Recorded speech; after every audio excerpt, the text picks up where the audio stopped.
en la rendant désirable.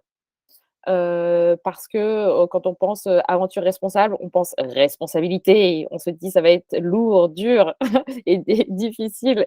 Alors que nous, notre objectif chez Poco Loco, c'est de réenchanter cette aventure bas carbone et la mobilité douce dans le voyage.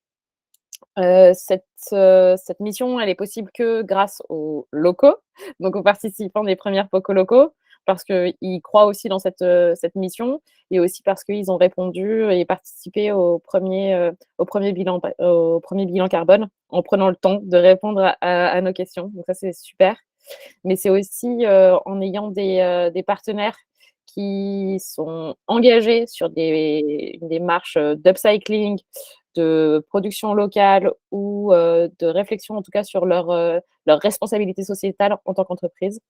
Et donc c'est un tout. On est tous embarqués dans cette grande mission, pour, baisser notre empreinte carbone.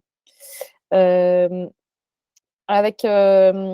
ouais, autre élément, donc là, je finis ma intro et après Guillaume vous présentera, le bilan carbone, donc comment on l'a créé, comment on l'a réfléchi et après, les résultats. Et l'objectif, c'est que vous interveniez à tout moment, que vous posiez des questions, que vous questionnez au sens, propre du terme, certains partis pris, qu'on réfléchisse ensemble, peut-être à réfléchir autrement sur, certains paramètres ou à prendre en compte, d'autres paramètres. Heu, donc voilà, sans plus attendre, je passe le micro à Guillaume et je vais partager le support en même temps. Nickel, merci beaucoup Caro. Hem, J'attends juste de voir que c'est bon. Peut-être juste une règle, c'est vrai que si vous avez des questions, peut-être pensez à lever la main et vous avez le petit icône en bas, avant, comme ça on peut savoir et normalement, Caro et Harald pourront, voir les questions qu'il y a ou sinon la mettre en chat, si vous voulez la poser par écrit avant. Mais voilà, l'idée c'est qu'au maximum, ce soit interactif. C'est pas, quelque chose de descendant, c'est, voilà, comme ce travail est un travail de, construction ensemble, ben, là, cette présentation, c'est l'objectif, c'est que ce soit pareil, quoi. Hem, Parfait, super Caro. Yes. Et ben, c'est parti pour le bilan carbone. Alors sur comment est-ce qu'on va fonctionner dans cette présentation, donc sur le sommaire, sur cette 2e page, on va avoir une petite partie, méthodologie, juste pour vous rappeler un petit peu, qu'est-ce que c'est qu'un bilan carbone, ou pour ceux qui ne le savent pas et c'est pas du tout un souci. Ensuite, on passera aux résultats, donc concrètement, où sont le gros de nos émissions. Évidemment, le plan d'action, parce qu'un bilan carbone ne sert pas à grand-chose sans plan d'action. Ça, c'est, je pense, le tout premier point du bilan carbone, mais on y reviendra. Et enfin, en annexe, voilà, l'ensemble des résultats pour davantage de détails. Hop, je continue à accepter les personnes qui arrivent. Alors, sur qu'est-ce que c'est qu'un bilan carbone? Le bilan carbone, c'est le bilan, c'est on va dire une photographie de toutes les émissions de gaz à effet de serre dont est responsable, en l'occurrence, la Poco Loco.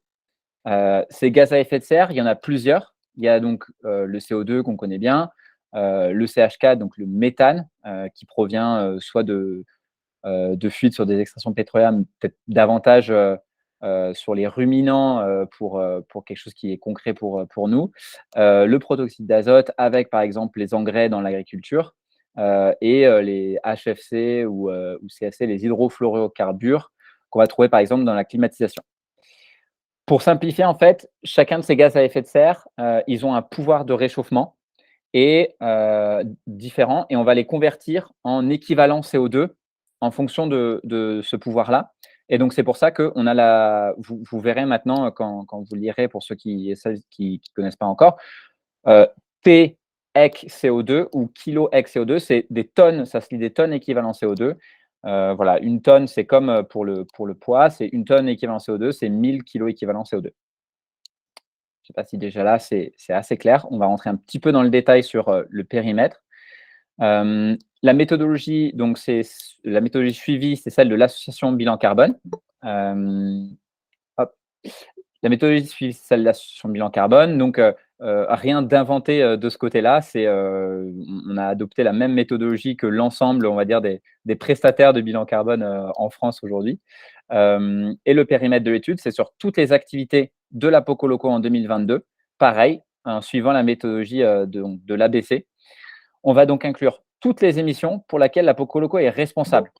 Et ce côté-là, de cette responsabilité des émissions, elle est importante, puisque ça veut dire qu'on va inclure les émissions en amont et en aval. On y reviendra juste un petit peu après. Et donc, les émissions liées à l'organisation et aux participants et participantes. Donc, ça inclut les achats et les déplacements des participants et participantes sur la Poco Loco. Voilà. Alors, qu'est-ce qui est inclus si on prend le périmètre? Donc, en amont, c'est-à-dire avant même l'aventure Poco Loco sur le terrain, il y a le côté participant, donc en bleu, et côté organisation en gris-beige. Il y a le trajet à aller pour venir à Montpellier. Ça fait partie des émissions qui ont été comptabilisées. On verra un tout petit peu après comment est-ce qu'on a fait ça. On Et il y a peut les peut-être, juste Ouais. zoomer un tout petit peu pour qu'on puisse voir en plus grand. Et ensuite, parfait. Et ensuite, les dépenses spécifiques pour la Poco Loco. Si par exemple, j'ai acheté un vélo juste pour la Poco Loco, à ce moment-là, on va le considérer dedans aussi. Si j'ai acheté un vêtement et que, on va dire, il va me servir pour 2 aventures, on pourra, là, c'est rentrer un peu dans le détail des calculs, mais on pourra prendre par exemple 50% des émissions liées à ce vêtement en compte pour la Poco Loco. Côté organisation, on a pris donc les achats qu'on a fait pour du coup les participants, les banderoles par exemple, et les dons, les dotations produits aussi. Les repérages de l'équipe d'organisation, quand on va repérer les lieux, les hôtels dans lesquels on est resté si jamais c'est le cas. Voilà, tout ça, ça rentre aussi en compte. Et évidemment, le trajet aller aussi. Il y a le transport des achats jusqu'au point de départ, jusqu'à Montpellier, d'où partait la première édition de la Poco Loco.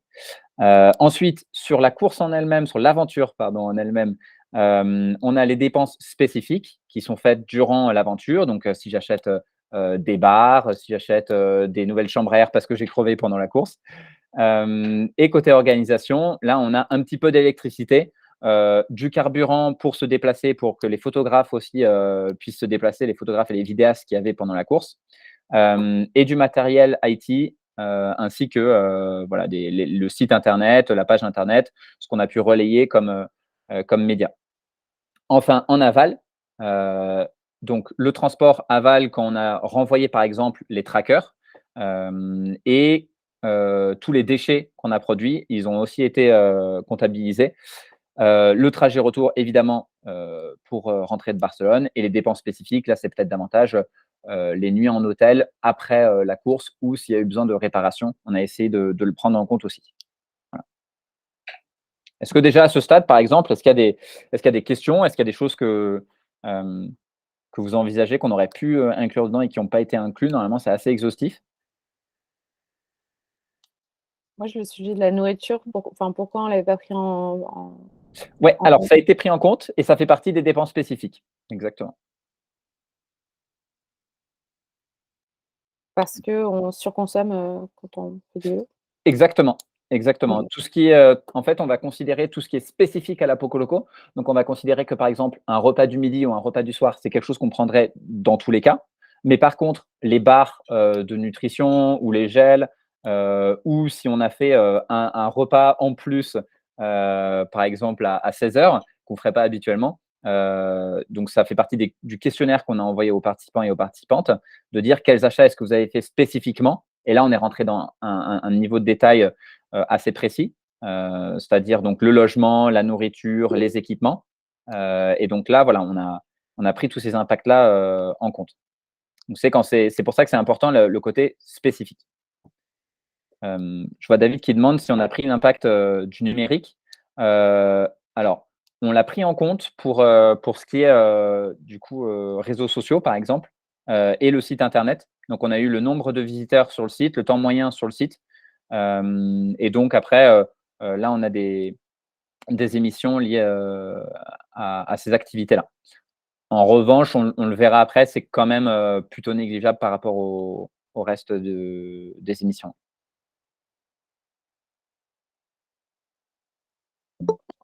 OK. Sur les limites du périmètre, sur ce qui n'a pas été inclus, voilà, les déchets participants, c'est pour ça que c'était un petit peu d'une couleur différente sur la slide précédente.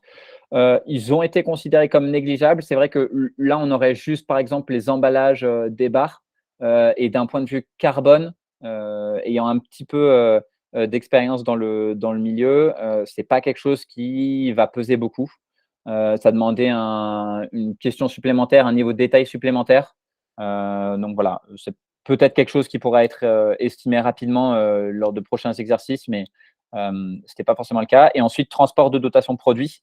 Là, on n'avait pas du tout l'information venant de nos fournisseurs, de nos partenaires en dotation.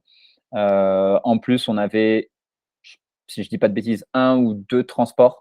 Donc vraiment plutôt négligeable, voilà, étant donné la quantité de dotation et en poids et en kilomètres effectués pour nos dotations. Il y a Aubin qui dit et vis-à-vis des prestataires externes, balises, médias, etc. Ouais. Ouais, là on avait alors je sais pas ce que c'est, si c'est les achats par exemple, là ça a été comptabilisé. Les achats, les dépenses liées au tracker, liées aux médias par exemple, là ça a été comptabilisé. Si c'est le transport, ça a aussi été comptabilisé.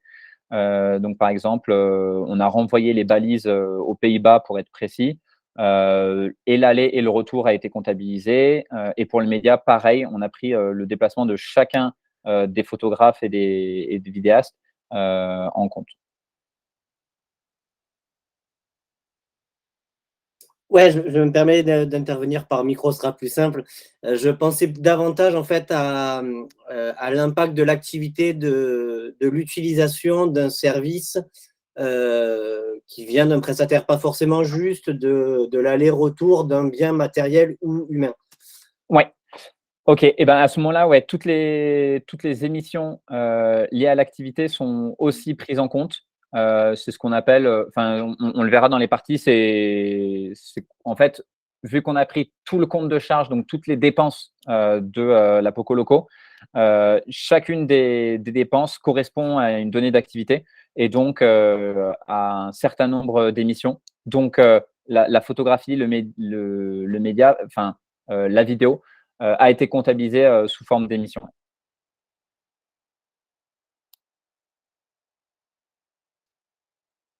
Parfait, merci Aubin. Quelques éléments de contexte, parce que c'est assez important, étant donné que le bilan carbone, c'est encore un truc parfois un peu nouveau. C'est hyper important de rappeler ce que c'est qu'un bilan carbone et ce que c'est pas, parce qu'il y a des limites au bilan carbone. C'est vraiment le premier pas dans la définition d'une stratégie bas carbone. Et ça, c'est un truc sur lequel Caroline et Harald travaillent énormément et en ont vraiment connaissance. C'est que le bilan carbone, c'est bien, mais il ne sert qu'à une seule chose, c'est mettre en place des actions derrière et pouvoir inclure ça dans sa stratégie pour être sûr de ne pas dépasser le compatible avec les accords de Paris, avec une trajectoire plus de degrés et faire exploser le compteur carbone. Donc, c'est vraiment la première brique, le premier pas dans la définition de sa stratégie. Vu que c'est la première brique, c'est aussi un exercice continu et itératif. Donc, il y a certains éléments, comme on l'a vu, qu'on n'a pas pu calculer. Dans le prochain bilan carbone, on va essayer de l'inclure. Il y a d'autres chiffres sur lesquels on n'a pas eu des résultats extrêmement précis. Pareil, dans les prochains exercices, on va essayer de rentrer dans davantage de précision, surtout sur les postes en fait, les plus importants. Et donc, forcément, il y a des incertitudes. Aujourd'hui, les émissions carbone, ce n'est pas une science exacte. Il y a beaucoup de choses où on va se rapprocher, on va essayer de faire des estimations. Et donc, c'est normal que tout ne soit pas absolument parfait et exact, surtout dès le premier exercice. L'essentiel étant voilà, de pouvoir travailler. C'est pour ça que vos remarques sont hyper intéressantes, puisque nous, ça nous permet aussi de les intégrer et de pouvoir progresser là-dessus. C'est un outil de suivi, donc c'est quelque chose, c'est une première brique qui sera mise en place au fur et à mesure des prochaines éditions, des prochaines années de la Poco Loco. Et donc, c'est un outil de suivi et de pilotage. Et c'est un moyen d'engagement des équipes, de l'entreprise et des partenaires. Donc, aujourd'hui, la Poco Loco fait son bilan carbone. Demain, elle demandera probablement à ses fournisseurs d'avoir les émissions associées à ses activités. Et donc, comme ça, on pourra avoir des chiffres plus précis. On pourra savoir exactement sur quoi est-ce que la Poco Loco peut travailler. Par contre, le bilan carbone, c'est pas une fin en soi. Donc ça, on l'a déjà dit. C'est pas, voilà, une fois qu'on a fait son bilan carbone, on se lave pas les mains et on dit c'est bon, on a fait notre bilan carbone, on communique, voilà, regardez, on est vert, on a fait un bilan carbone. Pas du tout. C'est pas un moyen, et ça c'est hyper important et un peu contre-intuitif, c'est pas un moyen de se comparer aux autres entreprises. Étant donné que pour les bilans carbone, on va faire certaines estimations, on va rentrer dans un certain degré de précision, on ne peut pas comparer son bilan carbone avec d'autres entreprises. Par ailleurs, ce n'est pas une analyse de cycle de vie, c'est-à-dire qu'on ne va pas le rapporter à une unité fonctionnelle. Une Poco Loco, c'est une aventure d'une certaine manière, avec certaines valeurs. Et le comparer sur d'autres aventures et d'autres courses qui ont d'autres valeurs et qui vous font vivre d'autres choses, ce n'est pas comparable. Donc, du coup, on ne peut pas avoir on peut pas comparer et dire on est mieux qu'un tel ou moins bien qu'un tel. Voilà. Ce qui compte, c'est vraiment d'être cette première brique pour pouvoir progresser dans ces émissions.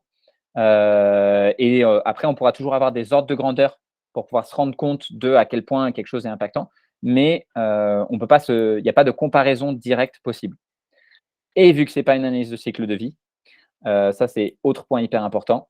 Ce bilan carbone, c'est une empreinte carbone et donc ça se focalise uniquement sur les émissions carbone. Ce qui veut dire que l'impact, il est uniquement sur le climat. Aujourd'hui, il y a la planète Terre a 9 frontières planétaires. On en a déjà dépassé 6. Le climat fait partie d'une des frontières qu'on est sur le point de dépasser. C'est la fameuse trajectoire plus 2 degrés dans laquelle on serait dans un monde vivable auquel l'homme peut s'adapter. Au-delà, on ne sait pas trop si c'est possible, voire on se doute que pas trop.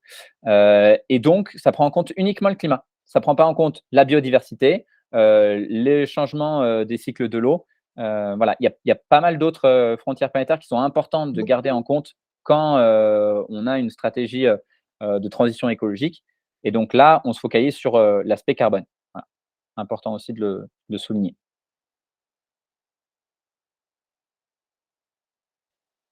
Alors, sur les éléments de contexte, ouais, vas-y. Une petite question. Donc, le bilan carbone pour le suivi climat et pour les autres frontières planétaires, est-ce qu'il existe des outils de bilan ou des outils de suivi comme pour la biodiversité, par exemple? Oui, c'est en train de se mettre en place. L'analyse de cycle de vie, qu'on appelle communément l'ACV, prend par exemple ces différents facteurs-là. Donc, quand on fait une ACV d'un produit, on arrive à avoir l'impact sur la biodiversité, l'impact sur le cycle de l'eau. À l'échelle d'une entreprise, il faudra davantage faire un diagnostic biodiversité dessus. Voilà. Okay. Pour quelques éléments de contexte, puisque on n'a pas forcément tout le temps en tête ce que représente une tonne ou 200 kilos équivalent CO2. Le bilan carbone aujourd'hui d'un Français ou d'une Française, c'est 10 tonnes, grosso modo, en moyenne.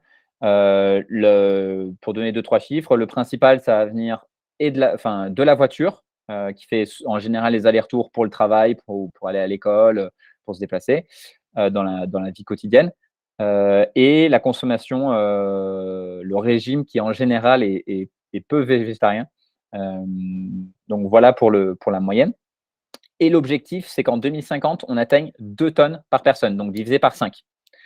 Pourquoi ces 2 tonnes? Il permettrait en fait d'atteindre les objectifs des accords de Paris, c'est-à-dire de rester en dessous de la trajectoire des plus 2 degrés.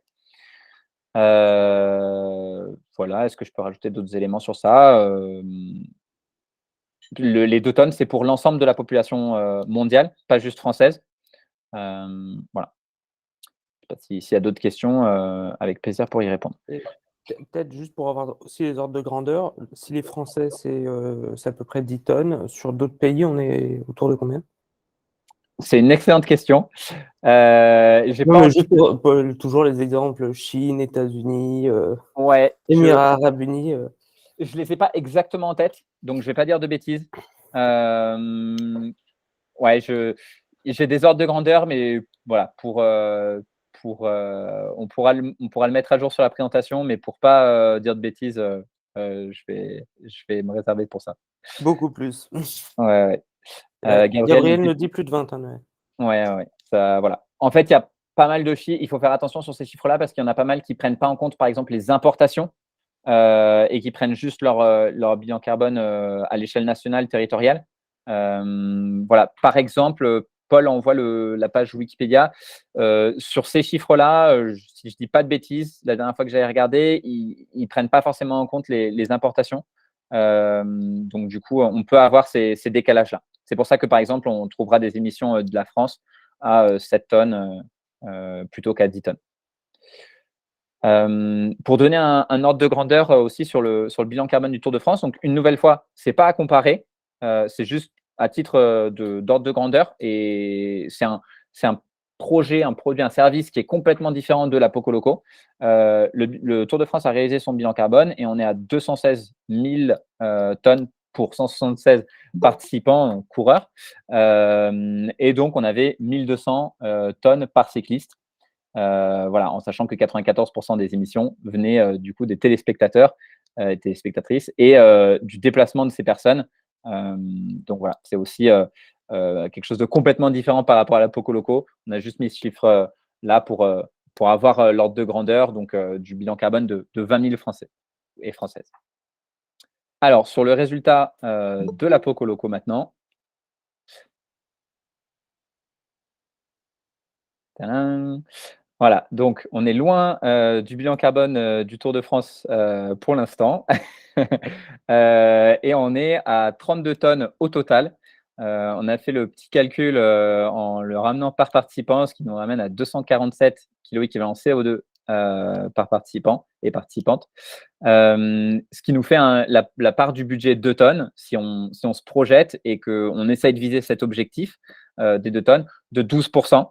Ce qui n'est pas trop mal pour une semaine de congés payés, par exemple, ou pour donner un autre élément de comparaison, un aller-retour Paris-New York en avion, donc sans compter la semaine sur place, mais juste l'aller-retour en avion, ferait 2 tonnes. Donc déjà, on aurait cramé tout le budget. Là, voilà, à 12 tonnes, on est quand même sur un truc raisonnable et probablement compatible. On a essayé de faire un peu une répartition sur le graphique de droite entre les émissions qui, du coup, sont liées à l'organisation et les émissions liées aux participants et aux participantes. Pourquoi est-ce qu'on a fait cette distinction-là? Parce qu'on garde en tête l'objectif de réduire ces émissions et donc on se dit, où est un peu le travail à faire? On voit que la grosse part, elle est du côté des participants. Donc, il va y avoir un gros enjeu de sensibilisation et puis d'accompagner ces participants et participantes pour faciliter au mieux le fait qu'ils puissent venir et elles puissent venir avec des moyens de transport doux et faiblement carbonés en réutilisant des équipements. On le verra un petit peu plus tard. Donc, si on regarde le graphique de gauche cette fois-ci, on voit que les déplacements des participants et des participantes sont le premier poste avec 68% des émissions totales, pas juste des émissions des participants. 35% pour les dépenses, donc ça correspond aux équipements, à la nourriture et je réfléchis, mais à toute autre dépense, à l'hôtel aussi, aux hôtels et aux gîtes, s'il y en a eu par exemple. Et une petite partie ensuite pour nous, les achats, donc 13%. Un petit peu de carburant, puisque on a accompagné les participants et les participantes tout au long de la course avec nos 2 minivans médias pour pouvoir retracer l'aventure. Et les déplacements professionnels. Alors, les déplacements professionnels, c'est dans le cadre du repérage. Voilà, quand il a fallu faire les allers-retours Montpellier et Barcelone pour s'assurer que la trace était optimale. Ouais. Un truc que je trouverais intéressant, c'est d'avoir les dépenses participants par justement la distinction entre les différents éléments. Ça, c'est pour revenir aussi au questionnaire. C'est pour ça que dans les questionnaires, on va devoir être de plus en plus spécifique pour avoir des informations spécifiques sur l'origine de l'empreinte carbone Poco-Loco. Ouais, alors je crois que ça vient juste après. Excellente OK. transition. Sur la slide suivante, on va avoir du coup les 2 gros chiffres, donc les émissions totales et les émissions participants. Voilà, s'il y a quelque chose que vous devez retenir, c'est que, du coup, une aventure, Poco pour l'instant, est à 247 kg équivalent CO2. Voilà, si vous voulez le comptabiliser, dans votre budget. Et ensuite, sur la slide suivante, donc, on rentre un petit peu dans le détail. Et là, on prend les résultats avec un focus d'abord sur les participants, vu que c'est le gros de nos émissions. On se concentre sur comment est-ce qu'on peut les réduire. Et donc là, comme le disait Caro, on a envoyé un questionnaire où on est quand même rentré dans un bon niveau de détail et on a eu un bon taux de réponse aussi, ce qui a fait qu'on a dû assez peu estimer. Donc pour ça, on remercie énormément les participants et les participantes de s'être prêtés au jeu. Puisque c'est particulièrement important pour la Poco Loco de pouvoir avoir ces chiffres. Et donc, 51%, donc le gros du travail pour les prochaines éditions aussi, c'est les déplacements. En sachant que, donc là, pour donner quelques chiffres, on le verra juste après sur les possibilités qu'on a de déplacement. Mais là, on avait quand même une moyenne à 2,2 personnes par trajet en voiture. Ce qui veut dire que si on compte 2 vélos à l'intérieur d'une voiture plus 2 personnes, bon, on est quasi plein. C'est quand même assez difficile de faire mieux ou alors il faut un partenariat pour, par exemple, acheter des porte-vélos, mais c'est une des possibilités. Et sinon, on avait beaucoup de personnes qui venaient en train, ce qui est hyper chouette puisque 50%, c'est quand même assez faible pour un événement sportif ou un événement culturel. En général, on est plutôt de l'ordre de 80, 85, 90% sur beaucoup Mais d'événements. c'est pour ça qu'on tanne tellement les gens avec la SNCF, avec les intercités, avec les départs depuis les gares, parce qu'on voit bien le résultat, quoi. Ça paye, Exact. quoi, au final. Ouais. Et donc pour ça, un grand merci aussi aux participants et participantes. C'est vrai que c'est totalement grâce à vous que du coup les émissions sont aussi faibles, on peut dire, d'une certaine manière. En deuxième position, donc on avait les équipements. Là, c'est tout simplement l'achat lié au matériel vélo. Et donc ça, c'est vrai que c'est quelque chose qui, par exemple, sur ce bilan carbone-là, a été assez difficile d'estimer. Aujourd'hui, par exemple, il y a peu d'études, ou alors, d'ailleurs, si vous les avez, je suis fortement preneur, d'une roue Mavic Xerium Elite ou d'une roue carbone VS une roue alu, d'un pneu Hutchinson VS un pneu Michelin. Donc sur ça, on a assez peu de chiffres. Mais c'est quelque chose sur lequel on sait qu'on doit progresser, donc on creusera probablement, étant donné que c'est notre deuxième plus gros poste d'émission. Je pense aussi que c'est, nous, quand on a ce type de résultat, on peut aussi pousser auprès des partenaires, ou des marques même, pour avoir, ce type d'informations et plus, en fait, on sera un événement important sur les sujets, environnementaux, plus on pourra justifier de dire: «Toc, toc, toc, Mavic, est-ce qu'on pourra avoir, l'empreinte carbone de tel et tel, équipement?» Exactement, exactement. C'est un vrai enjeu que d'inclure les prestataires, les partenaires dedans, aussi bien fournisseurs que clients. Et donc, c'est un enjeu primordial pour les futures réductions d'émissions. En troisième et quatrième lieu, là, à égalité, l'hôtellerie et le textile. Donc voilà, tout simplement, là, pareil, vu qu'il y a assez peu de hôtels, par exemple, qui ont fait leur bilan carbone, on ne sait pas exactement combien est-ce qu'une nuit dans tel hôtel en banlieue de Perpignan a émis. Donc on est obligé de faire des estimations. Donc c'est vrai que c'est un truc sur lequel on sait qu'on doit progresser. Et idem pour le textile aujourd'hui. Mais on attend de nos partenaires, de nos prestataires aussi, de pouvoir avoir des meilleures données sur ça. Et comme on le voit, un tout petit peu lié à la nutrition. Là, pareil, on a demandé aux personnes s'ils étaient véganes, végétariennes, végétaliennes ou normales ou grosses mangeuses et mangeurs de viande. Donc, on a des chiffres assez précis sur ça. Et on le voit un tout petit peu de numérique aussi.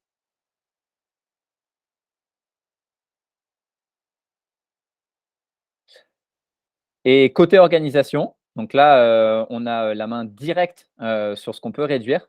Le gros, c'est les achats hors textile. Donc, tout ce qui est un peu achat de, on va dire, infrastructure, mais qui normalement devrait pouvoir être réutilisé sur les exercices suivants. Donc, on pense aux banderoles, aux oriflammes, les éléments comme ça. Ensuite, de la consommation de carburant, pure et simple. Du déplacement, et donc là, comment est-ce qu'on calcule les carburants? C'est assez simple, hein, c'est la quantité de litres nous, on a comptabilisé. Donc là, assez précis aussi. Le déplacement des partenaires et des prestataires qui rentrent également en compte. Donc là, c'est nos photographes, par exemple, nos vidéastes, et puis tous les partenaires qui étaient présents au village départ. Ça rentre aussi dedans. Nos bénévoles rentrent aussi dedans. Et ensuite, un tout petit peu de achats autres qui sont du coup les textiles. Donc les t-shirts notamment qu'avaient les personnes qui ont pu finir la course, l'aventure. Soit 99,2%. Oui. Il paraît même que certaines personnes qui n'auraient pas fini auraient peut-être même eu le t-shirt. Mais et je trouve que c'est du coup, si c'est essentiellement les t-shirts, c'est énorme, 12% pour les achats textiles. Je trouve que je n'avais pas réalisé que les t-shirts étaient aussi impactants. Voilà. Ouais, là pareil, il y aura probablement peut-être des pistes de réduction, en cherchant si certains fournisseurs ont la quantité exacte, puisque là on est parti du chiffre de l'ADEME sur le facteur d'émission lié à un t-shirt, mais il y a peut-être des fournisseurs qui ont des t-shirts qui émettent 2 fois moins.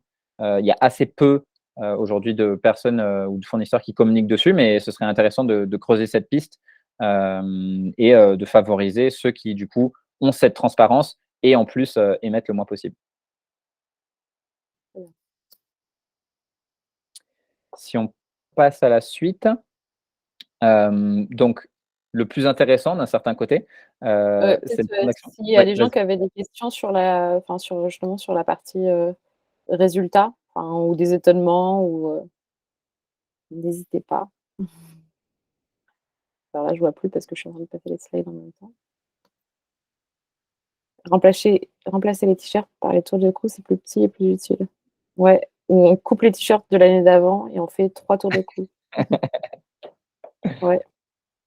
Oui, c'est vrai qu'il y a aussi, donc ce que je retiens, c'est qu'il faut, on peut demander déjà de l'information directement à nos fournisseurs, exiger des fournisseurs qui ont de l'information sur leur production, mais on peut aussi, comme le propose Maximilian, de réfléchir autrement et en fait se dire, par rapport à mon résultat carbone, plutôt que de faire des t-shirts, je vais avoir une autre approche cadeau, une autre approche produit. Est-ce qu'on sait dans la partie textile ce qui est le plus coûteux en termes de CO2? C'est plutôt la production, le transport? Enfin, c'est C'est une bonne question. J'ai pas trop creusé cette parce partie-là. que Aubin nous parle de Made in France et Ouais. et c'est clair que je me souviens d'une fois où tu disais que sur des achats en général, vu qu'on est sur du transport en général en conteneur, des très grandes quantités, la part du transport est quand même assez faible sur le bilan global, contrairement aux déplacements personnels, quoi. Ouais, ça peut varier absolument en fonction de certains éléments. C'est vrai que sur beaucoup de produits, on va avoir davantage la production plutôt que le transport. Je pense que pour les t-shirts, si je dis pas de bêtises, ce sera peut-être davantage la production. Par contre, pour donner un contre-exemple qui est assez célèbre, et notamment qui a été rendu chaque année célèbre au mois de février, c'est les roses ou les tulipes qui, aux Pays-Bas, par exemple, sont sous serre et donc nécessitent énormément d'énergie, alors que si elles viennent même d'avions importés depuis le Kenya, elles sont moins émettrices. Donc, ça dépend un peu des types de produits. Et du coup, d'où l'importance de faire un focus dessus. Et donc, c'est quelque chose qu'on pourra faire sur les prochains exercices, de réfléchir à ça sur les achats de textiles, absolument. Et Aubin parlait de Vera. Je ne sais pas si vous voulez profiter pour pour faire une petite annonce. On va faire des gapettes Vera. Ouais, parce qu'elle, enfin, Vera est à Roubaix, enfin, Céline, qui a la marque Vera, et elle produit ces gapettes en France. Et c'est l'une des, enfin, je crois, que c'est l'une des seules marques à produire des gapettes en France. Donc, c'est trop cool. Parfait. Si on passe côté plan d'action, là, pareil, on l'a un peu fait en fonction de, enfin, on l'a trié par ordre d'importance, puisque du coup, c'est les actions prioritaires qui seront en première. Néanmoins, même dans les dernières actions, il y a des quick wins qui sont parfois assez faciles du coup à mettre en place et qui permettent de réduire quand même si de manière moins significative, et qui du coup valent le coup d'être présentés et de mettre en place. Pour les déplacements, on a la partie donc interdire les déplacements les plus polluants. Et donc ça, c'est un des premiers engagements de la Poco Loco. Je pense une belle fierté aussi quand même. C'est d'interdire la venue ou le départ en avion, et de prendre pendant plus de de prendre la voiture pour plus de 1000 km en étant seul dans la voiture. Et ça, c'est quelque chose qui aujourd'hui est réalisé. On favorise aussi le covoiturage entre participants et participantes. Donc pareil, il y avait la plateforme Cariocar qui a été mise en place et qui sera davantage poussée lors des exercices suivants. C'est quelque chose qu'on suit particulièrement. On avait la moyenne de 1,8 personnes par voiture à l'aller et 2,3 au retour. Pour Notamment le coup, c'est les rencontres. exactement. Et puis certains minivans aidant aussi à rentrer à plus de 3-4. Voilà. Et ensuite, favoriser la venue et le retour en train ou en vélo. Et donc ça, on va en parler juste après. Mais comme le disait Harald, c'est pour ça qu'il y a énormément de communication qui est fait autour, et c'est pour ça que peut-être qu'un des rêves, si je peux me permettre de parler comme ça, c'est un partenariat avec la SNCF ou avec Inouï, avec Ouigo, avec des réductions si on vient à vélo, et voilà, des espaces où on n'a plus besoin de se soucier de son vélo, où on n'a plus besoin de se lever entre chaque gare et chaque station. Je pense le souci de tout voyageur à vélo, je pense. Pour les équipements, là, on venait d'en parler, ça fait une bonne transition. Là, l'objectif, c'est d'estimer avec des quantités physiques les équipements achetés plutôt qu'avec des quantités monétaires, et donc d'avoir des vrais facteurs d'émission dessus. Proposer un programme de location d'équipements entre participants et participantes. Ça, c'est vrai que c'est quelque chose qui peut permettre de réduire ces émissions assez facilement, puisque c'est des achats, par exemple, si on prend un exemple de produits qui revenaient aussi, des prolongateurs. Peut-être qu'il y a des participants d'anciennes éditions maintenant, vu qu'il y a plus d'une édition, qui pourront proposer leur prolongateur le temps d'une aventure. Et donc ça, c'est vrai que… Ouais, le truc qu'on retrouve pas mal aussi à la location ces derniers temps, quand on cherche sur le Bon Coin et tout ça, il y a beaucoup de personnes qui proposent des bagageries, ouais, des sacoches. Et nous, on nous a demandé encore pas plus tard que cet après-midi si on allait avoir pour projet de louer des sacoches. Et c'est quelque chose sur lequel on travaille, on cherche des solutions pour faire un truc comme ça. C'est clair que ça revient souvent parce que c'est quand même, en plus d'être des achats qui coûtent cher, c'est des achats qui coûtent cher carboniquement. Mais c'est enfin, ce qui est intéressant, c'est que ça peut se faire entre participants, mais il y a les entreprises qui poussent énormément aussi cette réflexion autour de l'économie de la fonctionnalité, de l'usage et plus de la propriété, parce que en fait, ça sert à rien d'acheter quelque chose que tu n'utilises qu'une fois et dont plusieurs personnes ont besoin. Donc, ouais, on va travailler de plus en plus avec des partenaires qui réfléchissent à cette nouvelle forme d'économie. absolument. Et enfin, mettre en avant les équipements les moins impactants. Et donc là, pour ça, il faut dans un premier temps qu'on puisse savoir lesquels sont les moins impactants. Donc là, tout ne dépend pas de la Poco Loco. Néanmoins, le petit mail push, la petite demande de est-ce que vous avez les informations, et peut-être que au 10e, 100e, 200e client qui leur demande ces informations-là, ces fournisseurs se mettront à le faire. Et donc, on pourra avoir des émissions et on pourra savoir vers quel équipementier se diriger. Idem pour l'hôtellerie. Là, vraiment, il n'y a pas grand-chose à faire de plus, si ce n'est envoyer des messages, essayer de pousser, essayer de se renseigner, ce qui a été fait d'ailleurs, sur les hôtels qui seraient les moins impactants et promouvoir voilà, des hôtels qui sont dans ces démarches-là. Ouais. Si, il y a peut-être quelque chose de plus qu'on va faire et qui se lance là avec le week-end dans le Lot, c'est, et Maximilian en est vachement le porteur, c'est vraiment d'encourager au maximum le bivouac. Bien sûr. D'encourager le dormir dehors, le revenir à quelque chose d'encore plus libre et voilà, en autonomie, sans devoir aller en régie dans les hôtels, dans des Airbnb. Ce qui est déjà très bien, hein, les Airbnb, tout ça, mais ce qui est encore mieux, c'est d'être à la belle étoile. Et là, concrètement, si on se dit que le matériel pour dormir n'a pas été acheté uniquement pour la Poco Loco et donc pas spécifiquement, l'empreinte, il est négligeable, donc 0. Voilà. Et là, on a une On grande. pourrait même faire de la location de tentes. Bien sûr. Et donc là, encore mieux. Exactement. Non, mais Mais ouais. on a commencé à échanger avec une entreprise qui vient de se lancer, qui propose aux voyageurs de louer le bout d'un jardin pour planter sa tente. C'est une forme de bivouac organisé, de warm shower. Tu peux accéder à la douche, mais tu dors dans le jardin. Trop bien. Peut-être pour rentrer dans le focus déplacement, étant donné que c'est le gros des émissions, il nous a semblé assez important de pouvoir vous mettre en avant ces chiffres qui vous seront peut-être plus parlants. On a donc ces différents moyens de transport, TGV, TER, bus, voiture, avion. Oui, il y a une grosse différence entre le TGV et le TER. Et le facteur d'émission. Donc ça, le facteur d'émission ne vous parlera peut-être pas forcément. Mais néanmoins, au milieu, dans la colonne du milieu, on a les émissions. Si tout le monde faisait l'aller-retour, on a estimé à 1100 km, enfin on a même calculé à 1100 km l'aller-retour moyen d'un et une participant avec ce mode de transport. Et donc, si tout le monde faisait en TGV, on serait juste pour ce poste-là, on serait à 0,36 tonnes liées au déplacement. Et donc là, on réduirait de 97% les émissions actuelles de ce poste. C'est énorme. A contrario, si tout le monde venait en avion, là, on ferait exploser le budget carbone.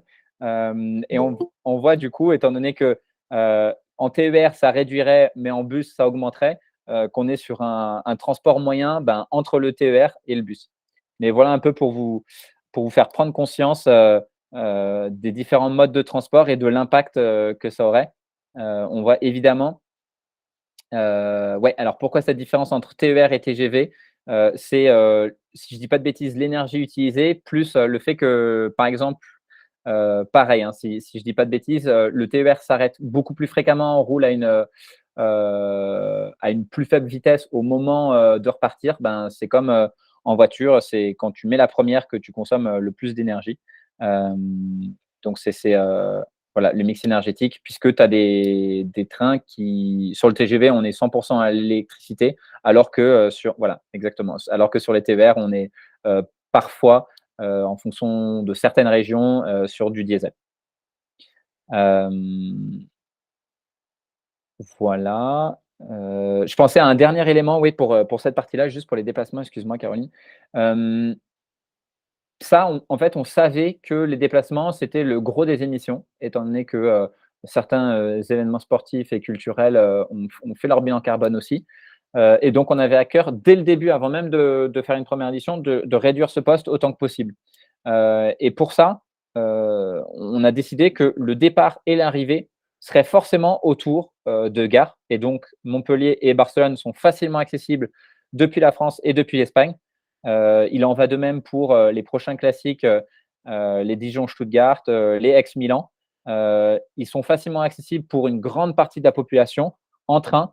Et donc, voilà, c'est vraiment au cœur de la stratégie de la Poco Loco que de proposer ces destinations-là. Si on réfléchit un peu à un Tour de France qui voudrait réduire ses émissions, on a vu les 94% des émissions liées au déplacement des spectateurs, on pourrait imaginer que chaque étape doive passer par une dizaine de gares Et comme ça, les personnes viendraient en vélo mettraient leur vélo dans la gare et ensuite, à partir de la gare, feraient une dizaine, vingtaine, trentaine de kilomètres pour aller voir les coureurs et les coureux maintenant sur la route. Et là, on réduirait énormément les émissions. Ensuite, donc toujours côté participants et participantes.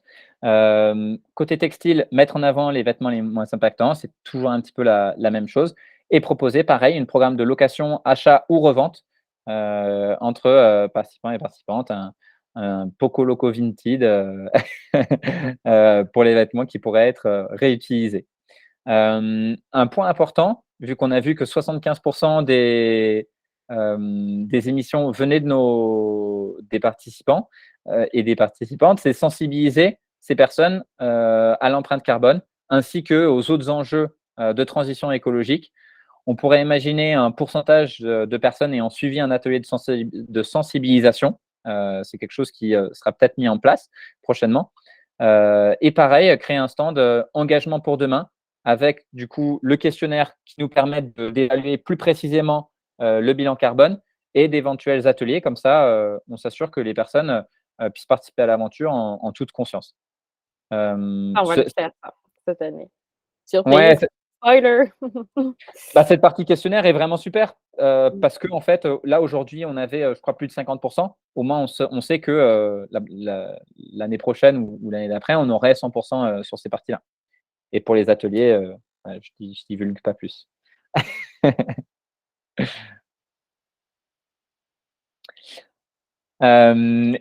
Côté organisation, là, pareil, hein, l'idée, c'est pas du tout de dire c'est la faute des participants, c'est à eux de faire quelque chose. C'est les émissions dont est responsable la Poco Loco, donc c'est à la Poco Loco de faire quelque chose. Hein. Côté achat, là, on revient sur le focus juste organisation. Côté achat, mettre en place une politique d'achat responsable, la construire ensemble avec l'équipe, idéalement aussi avec le reste des prestataires. Et mettre en place un système de location partage de matériel avec d'autres événements aussi, puisqu'on a vu, on a acheté des oriflammes, des banderoles, etc. Mais on a vu qu'il y a certains éléments comme, alors je ne sais plus le nom exactement, mais des tentes, etc. Pour le coup, on a eu de la chance au départ à Montpellier. On nous l'a prêté, si je ne dis pas de bêtises. Mais voilà, ça fait partie d'éléments qui peuvent être prêtés entre différents événements. Pour les carburants, favoriser des modèles de véhicules moins consommateurs, c'est un petit peu évident, et adopter une éco-conduite, mettre en avant les équipements les moins impactants. Et donc là, on pourrait imaginer un pourcentage de conducteurs et de conductrices formés à l'éco-conduite. Ça paraît un peu bête, Oups. mais ouais, non, mais ça paraît un peu bête. Et c'est vrai que souvent, c'est un peu pointé comme l'action un peu nulle, un peu boring. Et pourtant, on peut réduire jusqu'à 40% de sa consommation en adoptant une éco-conduite. Et donc, on réduit de 40% notre deuxième plus gros poste côté organisation. Donc, c'est quand même impactant. C'est clair que dès le début, on avait annoncé qu'on avait notre partenariat avec Blackchip et dès le début, on a eu des remarques nous disant en fait, faudrait avoir des véhicules moins polluants, pourquoi pas des voitures, pourquoi pas. Et donc, à chaque fois, nous, ce qu'on a essayé de trouver, en tout cas sur cette première édition, c'est vraiment le juste équilibre entre émissions de carbone et pour nous, faisabilité logistique, quoi. Il faut avoir en tête que nous, il y a quand même, on a eu sur la première édition 150 personnes à gérer. Il fallait qu'on puisse intervenir rapidement un peu partout. Et pour nous, cet impératif-là, les véhicules diesel, ça a été un peu la meilleure option. C'est quelque chose qu'on va essayer d'édition en édition d'améliorer le plus possible, mais tout en gardant un aspect sécuritaire et logistique en tête qu'il faut qu'on optimise, nous, en termes d'organisation événementielle, quoi. Ça nous permettait aussi de combiner déplacement et hébergement. Hébergement, ouais. Exactement. Tout à fait. Exactement. Ouais. Et ensuite, donc le déplacement des partenaires et des prestataires qui est aussi important. Et donc là, limiter les distances des prestataires, c'est quelque chose que la Poco Loco a mis en place directement au début, c'est-à-dire on interdit aux personnes de venir et de repartir en avion. Et on va faire de même pour nous quand on fait le repérage, et pareil pour les partenaires et les prestataires. Donc, il y avait des possibilités de photographes qui, par exemple, venaient d'Allemagne ou de République tchèque ou d'autres pays. Et ben, c'est nos super photographes locaux qui ont été sur place, enfin qui étaient pas loin, qu'on a favorisé aussi, entre autres, évidemment, de par leur grand talent aussi. Et donc là, on peut avoir en suivi la distance moyenne des prestataires. Et point important aussi, favoriser la venue des partenaires en mobilité douce, leur inviter à prendre le train plutôt que la voiture. Ça fait aussi partie de notre bilan carbone. Donc, voilà, toujours essayer de les inciter à faire ça. Côté action pour l'organisation, donc transverse aussi, maintenir les émissions des personnes sur les émissions par personne sur les années suivantes. Ça va être un gros objectif parce que cette première édition, c'était la première. Donc, peut-être qu'il y aura des suppléments sur les éditions suivantes. Et donc, l'objectif étant d'essayer de tenir ça. Et côté sensibilisation, sensibiliser l'ensemble de l'équipe aux enjeux environnementaux avec, par exemple, le nombre de personnes de l'équipe ou des bénévoles qui auraient suivi Fresque ou Atelier d'automne, par exemple. La sensibilisation du grand public, qui est déjà en cours avec plusieurs posts sur l'environnement, sur l'écologie, sur la mobilité actuellement, et la participation à l'émergence du sport et ou du voyage durable, avec un certain nombre de conférences animées, cette présentation-là pouvant en faire partie, mais plus généralement aussi au sein de l'industrie, pour aider le reste en fait, du secteur à progresser tout simplement. Ouais, cette partie-là, la partie sensibilisation, on l'intègre vraiment à notre mission pour locaux.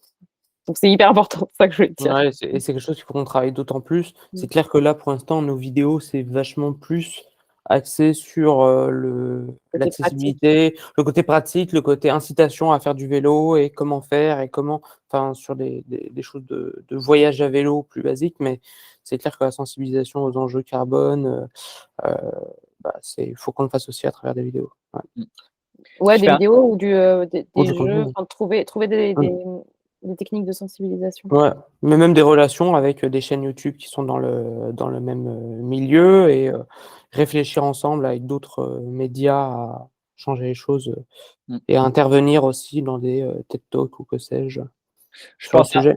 Je pense à une action qui n'a pas été évoquée, mais d'avoir comme ambassadeur et ambassadrice Max et Sybille fait partie aussi de cette démarche-là. Donc ça, c'est vrai que c'est une action qui n'a pas été mentionnée, mais qui pourrait être mentionnée. On leur fait la bise, évidemment. Et voilà, en annexe, on retrouvait juste au-dessus l'ensemble des chiffres. Une toute petite précision sur le fait que cette présentation a été formalisée pour qu'elle soit accessible au grand public. C'est pas on va dire une présentation classique réglementaire de bilan carbone. Mais voilà, on espère que ça vous a plu et on est à votre dispo pour toutes les questions. Ouais, il nous reste quelques minutes si vous voulez intervenir, écrire ou même après l'échange et que vous pensez à des choses. Est-ce que vous avez des questions? Est-ce que voilà. Vous pouvez même allumer les micros, allumer les caméras. Allons-y. On est sûr que vous avez des questions. C'est quelles sont vos questions? Merci Aubin, c'est cool. Ah oui, voilà. Et puis merci à tous aussi d'avoir été là ce soir. Il y avait jusqu'à 15 personnes, 20 personnes. Donc, c'est super chouette. C'est super de voir aussi qu'il y a une implication. Ouais, Lucas?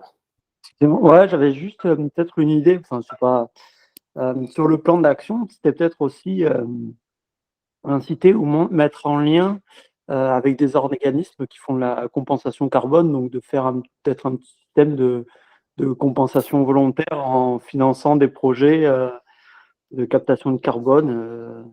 Voilà. Alors moi j'ai des préjugés sur la compensation carbone. Moi aussi. C'est qu'en gros, il y a un gros marché en fait.